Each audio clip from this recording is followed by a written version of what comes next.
HitFilm has long been my preferred video editor of choice for being both highly flexible in what it can do, while doing it for a very affordable price, or completely free depending on the version you choose. By combining features from both a standard non-linear video editor as well as a powerful compositor like After Effects or Motion, HitFilm becomes a fantastic all-in-one solution for the video enthusiast on a budget. The tail end of 2017 brings the newest release of HitFilm Pro, the company's paid upgrade to the free HitFilm Express, and they were kind enough to send me an evaluation copy to check out the new features. While there are a host of new things to play around with in this release, I wanted to focus on the two standout additions that truly elevated my experience with HitFilm, and after almost 4 years of using the software, finally let me move on from After Effects and Premiere with zero regrets. And those features are timeline editing and puppet animation.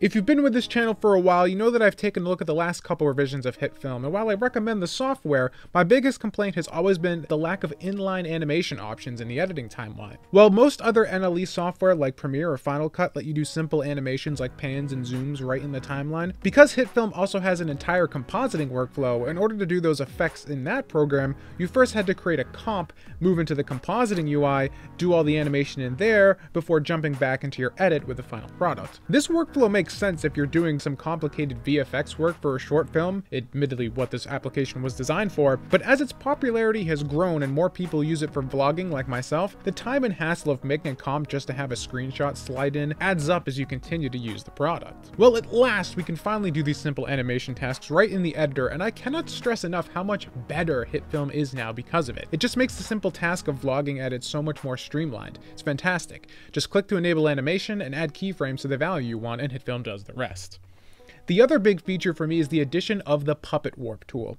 Before hopping on board the 3D modeling train and the project itself getting stuck in massive editing rewrite hell, I was working on a 2D motion comic project, and while I was able to do lots of cool stuff with it in HitFilm's 3D compositing workspace, a feature I desperately missed from After Effects was the Puppet Warp tool, which lets you drop control pins onto any image you brought into the program and apply some basic animations to the shape. While being far from a complete 2D rig, it opens up a lot of possibilities for the kind of work I was doing, letting you approximate things like limbs moving around and the like. HitFilm 2018 answers the call and adds its own implementation of this feature, and it works just as easily and just as well. Simply add the Puppet Warp effect onto an asset, click to add pins, and key out your animation. HitFilm Pro 2018 is one of, if not the, best value in visual effects software I'm aware of, and I can't recommend it enough. It'll be my editor of choice all throughout 2018. Until next time, I'm Tom Oliver, and this is Rebel Pixels, reminding you guys we might be indie, but that doesn't mean that we're alone. Catch y'all on the next one.